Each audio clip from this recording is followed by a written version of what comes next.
Amor y justicia. 2. Subrayaré ahora, en mi segunda parte, los rasgos del discurso de la justicia que se oponen con mayor claridad a los del discurso del amor.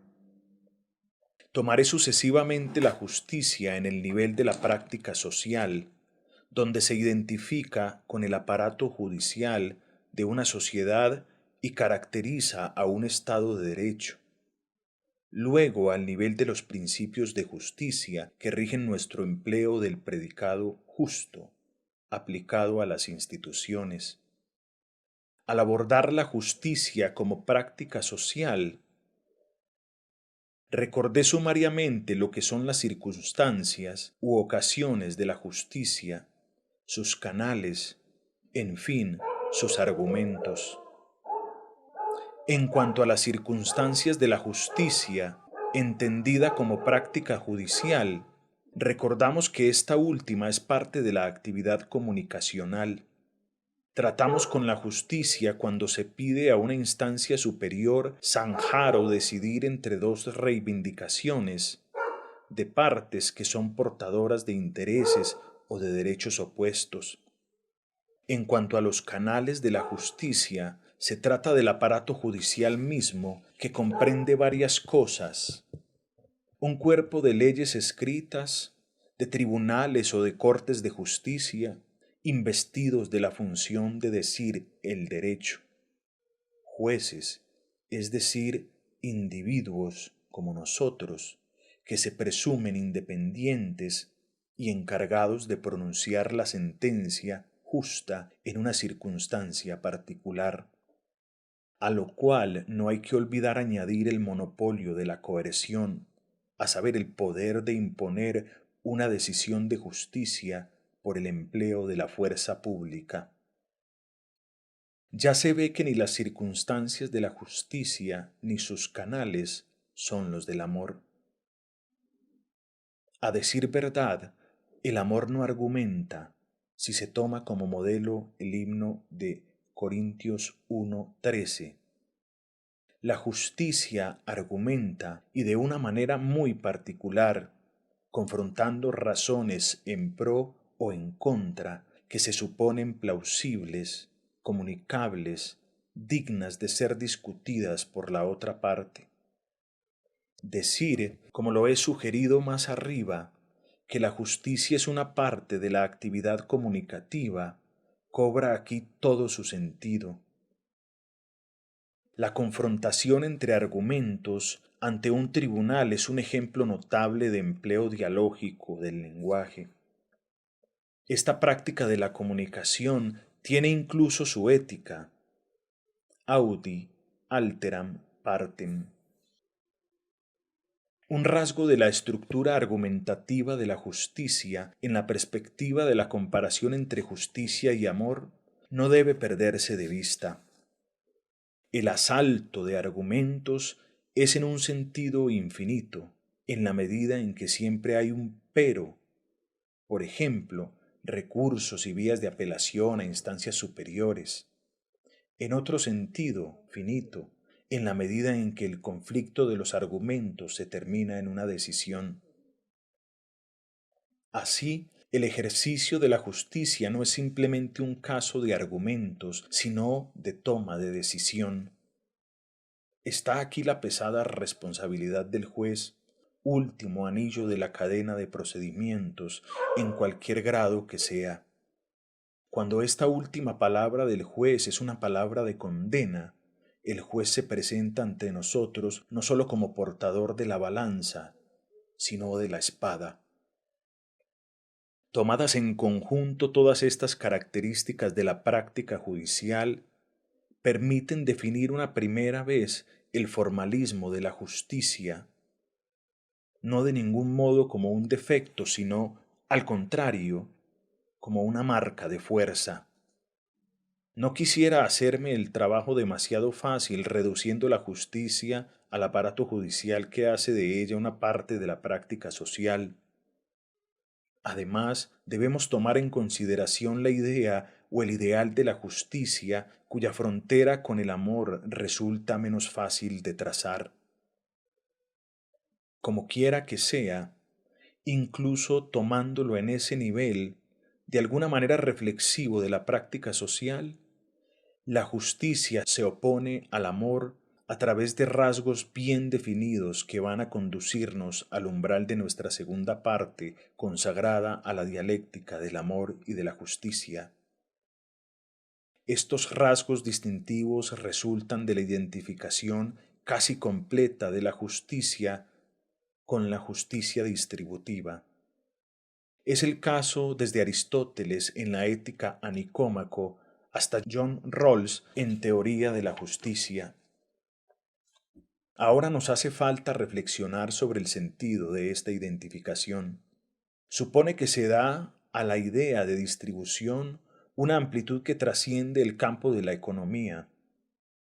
La sociedad entera, vista bajo el ángulo de la justicia, aparece como una distribución de roles, funciones, tareas, derechos y deberes, ventajas y desventajas, beneficios y cargos. La fuerza de esta representación de la sociedad como un sistema de distribución es que evita el doble escollo del holismo y que hace de la sociedad una entidad distinta de los miembros que la componen y del individualismo, que hace de la sociedad una suma de individuos y de sus interacciones. En una concepción distributiva, la sociedad no existe sin los individuos entre los cuales las partes son distribuidas y de este modo toman parte en el conjunto. Pero los individuos no tendrían tampoco existencia social sin la regla de distribución que les confiere un lugar en el conjunto.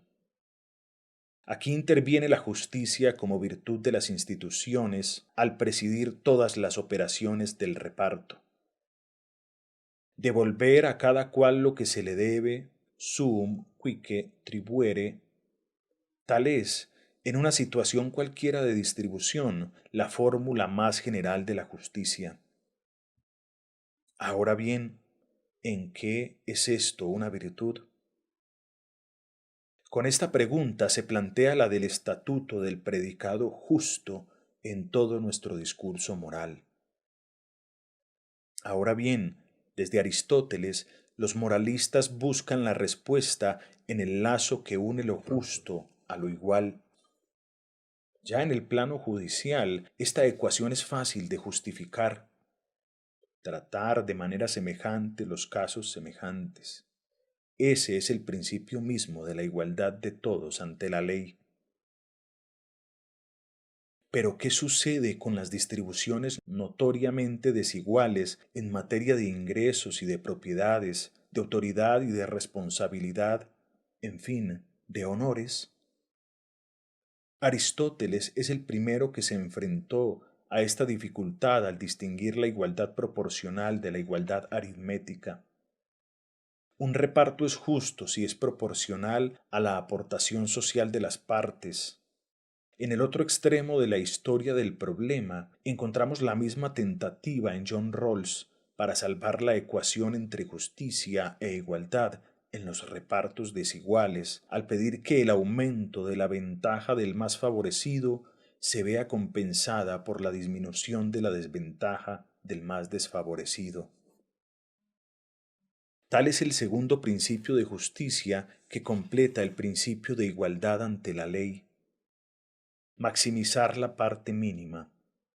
Tal es la versión moderna del concepto de justicia proporcional recibido de Aristóteles. Por ahí hemos caracterizado una segunda vez al formalismo legítimo de la justicia, ya no solamente como una práctica judicial, sino como un ideal de un reparto equitativo de derechos y de beneficios en ventaja de cada uno. ¿Qué resulta de esto para nuestro problema? Detengámonos en los dos conceptos de distribución y de igualdad que son los pilares de la idea de justicia. El concepto de distribución, tomado en su mayor extensión, confiere una base moral a la práctica social de la justicia, tal como la hemos caracterizado más arriba. como regulación de los conflictos. La sociedad es vista ahí, en efecto, como un lugar de confrontación entre socios rivales. La idea de justicia distributiva abarca todas las operaciones del aparato judicial, dándoles como finalidad la de mantener las pretensiones de cada uno en límites tales que la libertad del uno no afecte la del otro. En cuanto a la igualdad, igualdad aritmética de los derechos, igualdad proporcional de ventajas y de responsabilidades en un reparto desigual, marca a la vez la fuerza y los límites incluso de la idea más alta de justicia. En efecto, la igualdad de los derechos, completada por la igualdad de oportunidades, es ciertamente fuente de cohesión social. Rawls espera de sus principios de justicia que consoliden la cooperación social. Pero ¿qué tipo de lazo queda así instituido entre los participantes sociales? Mi sugerencia es aquí que el punto más alto al cual puede apuntar el ideal de justicia es aquel de una sociedad donde el sentimiento de mutua dependencia, incluso de mutuo endeudamiento, queda subordinado al del mutuo desinterés. Se advertirá a este respecto la fórmula sorprendente de Rawls de interés desinteresado, mediante la cual él caracteriza la actitud de base de los contrayentes en la situación hipotética del contrato original. Ciertamente, la idea de mutualidad no está ausente de esta fórmula, pero la yuxtaposición de intereses impide a la idea de justicia elevarse al nivel de un reconocimiento verdadero y de una solidaridad tal que cada uno se sienta deudor de cada uno. Vamos a mostrar en la última parte de este ensayo que esas ideas de reconocimiento, de solidaridad, de mutuo endeudamiento solamente pueden ser advertidas como un punto de equilibrio inestable en el horizonte de la dialéctica del amor y de la justicia.